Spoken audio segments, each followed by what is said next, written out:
Ladies and gentlemen, boys and girls, and children of all ages, welcome to the Scale Model Outlaw. If it's your first time stopping by, thank you for stopping by. If you're returned, and thanks guys, we appreciate all the support.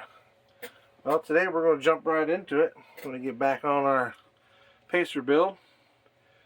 For those of you that are tuning in for the first time, again, welcome. But the guys that have been checking in, guys and gals that have been checking in, you'll notice we got the overhead camera up finally.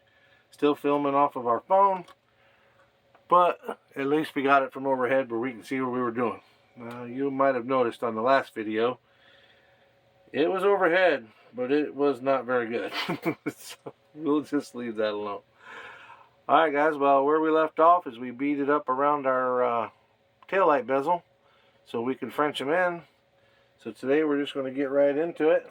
I'm using the same old 220 grit non foam back paper. That's our heavy cutting stuff. We're going to get in here and get to cutting, get to working. I hope everybody's been doing fine. Hope all is well at your place. We've been busy at work, so I had a little chance to make some videos, but we're back now. And of course, like I said, when we did make that video the other day, it wasn't that great. It stopped when the damn daggone battery died on me. But we won't be having any of that today, guys. We got the phone plugged in, and I think we've got it figured out, and hopefully I don't make too many mistakes, but we're making it happen.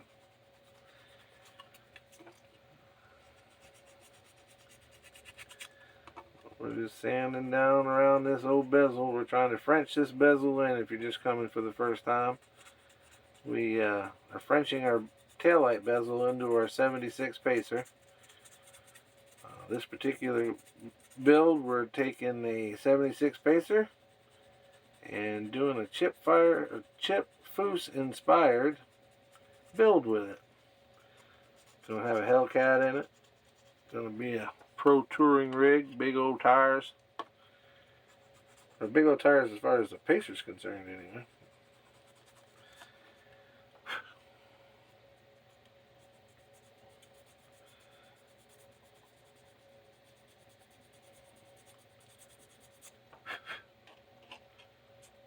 It's the same old guys. We just keep rubbing on it, rubbing on it, rubbing on it, rubbing on it, getting it right. For those of you that hadn't seen, we got rid of the body line. I'm trying to figure out where the camera is. Got rid of that body line on both sides. It came out pretty good. I feel like we still got some rubbing to do on it, but we'll get it. It's pretty good. We saved our regular body line that we wanted to save.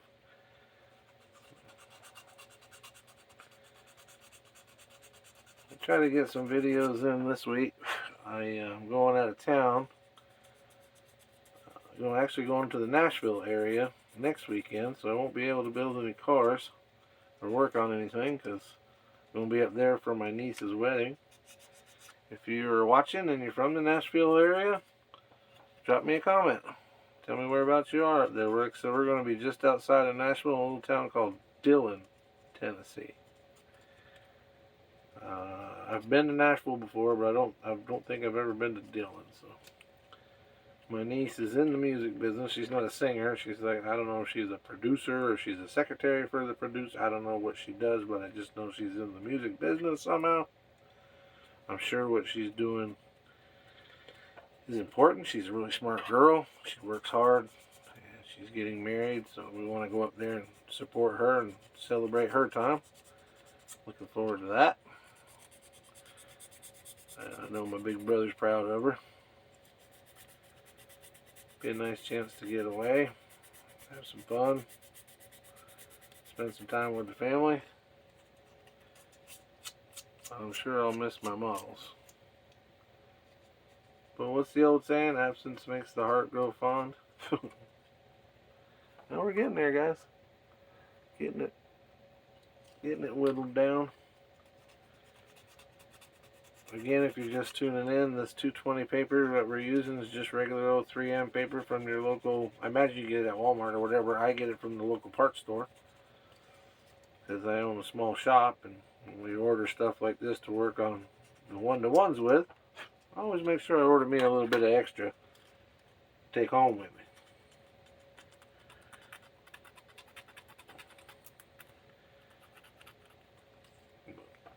The goal is to French that light, and there's a bezel around there. In fact, if you look, you can probably still see it.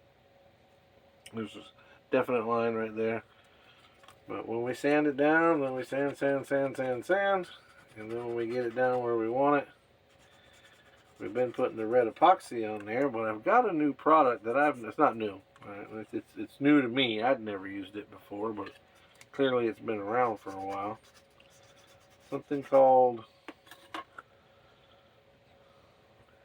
Mr. Hobby Dissolve Putty. So if you guys have ever used this before, let me know. May use it on these tight lines. It's supposed to be just basically like the old sprue goo. I used to make that. You take little pieces of sprue, cut them up in little bites, and then put them in a bottle with some thinner, and it made a good filler. But you may try that stuff there, give it a whirl, see how it works out. It must work. It's been around, and some of it's hard to get. That and the surfacer is sometimes hard to find. So I find that anything that's hard to find is usually something that works. Alright, we're switching over to our 220 foam back paper. If you hadn't watched any of the other videos, I personally believe that the foam back paper is not quite as aggressive as the regular automotive paper. And maybe it's just my choice in brands, I don't know. It seems to me like it's not quite as aggressive. It says it's the same grip, but it seems to me like it's not quite as aggressive. Which, once you get it down where you're getting close, you don't want aggressive.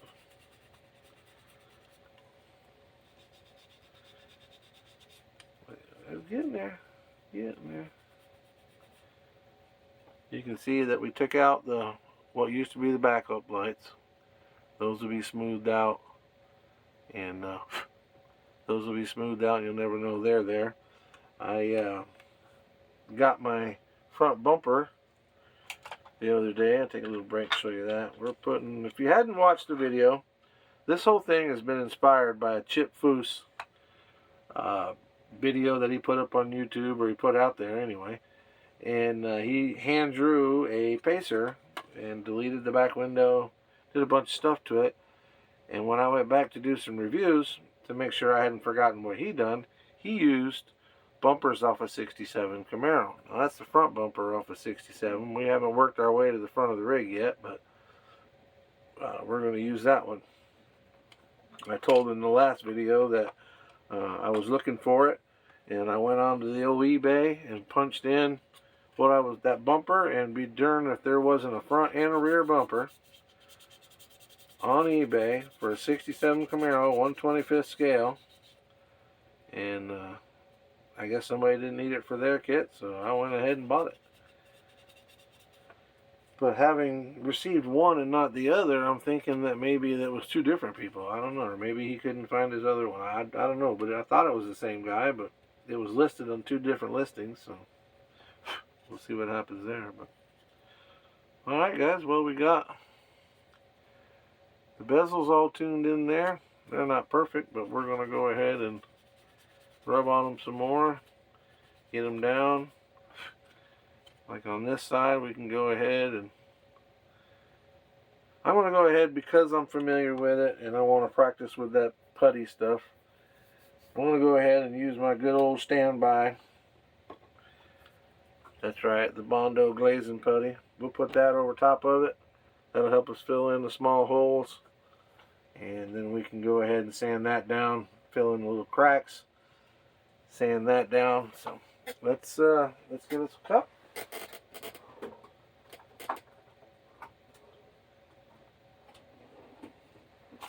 And of course a little stir stick. Now we're not going to need much, not much at all, but we'll going to go ahead and put it in our little cup here. That's way more than what we need, but kind of hard to get it out at any small doses. We'll go ahead and stir it up a little bit.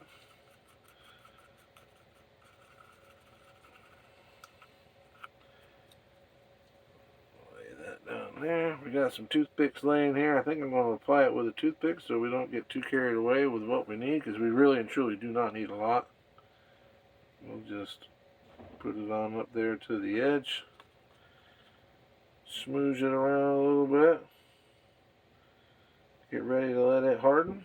Then once it hardens, we can sand it away and it'll fill in all of our gaps.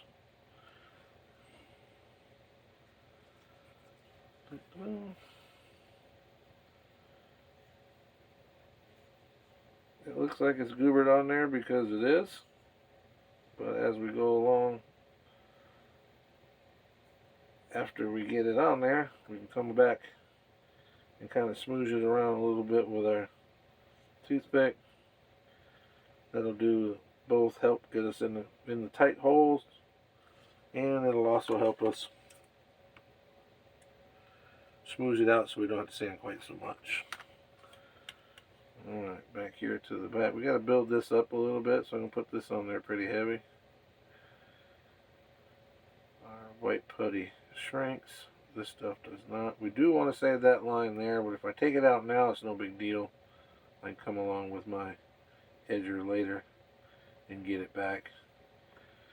But we'll lay that stuff down in there and get it right. This putty works great, guys, but if I've said it before, I'll say it again. If you're using this putty, make sure that you let it harden before you sand it, because if you don't, you'll regret it.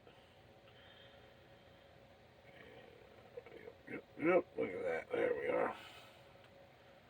Alright, guys, well, we're going to put this on here and let it harden up.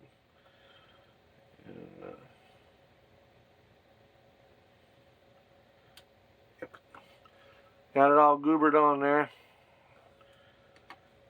And I'm going to let that stuff harden up. I'm not going to do the other side just yet. A little bit of waste on this one, but oh well. It happens. I could have probably used it elsewhere, but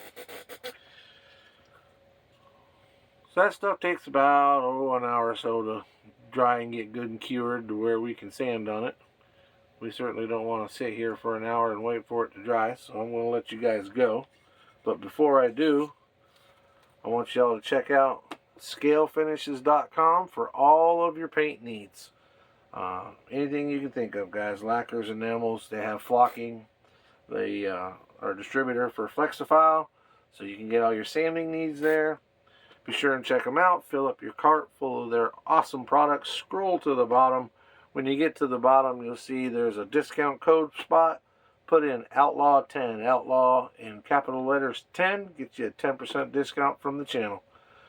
Thank you, everybody, for stopping by. We hope you enjoyed it, and we'll look forward to seeing you all the next time.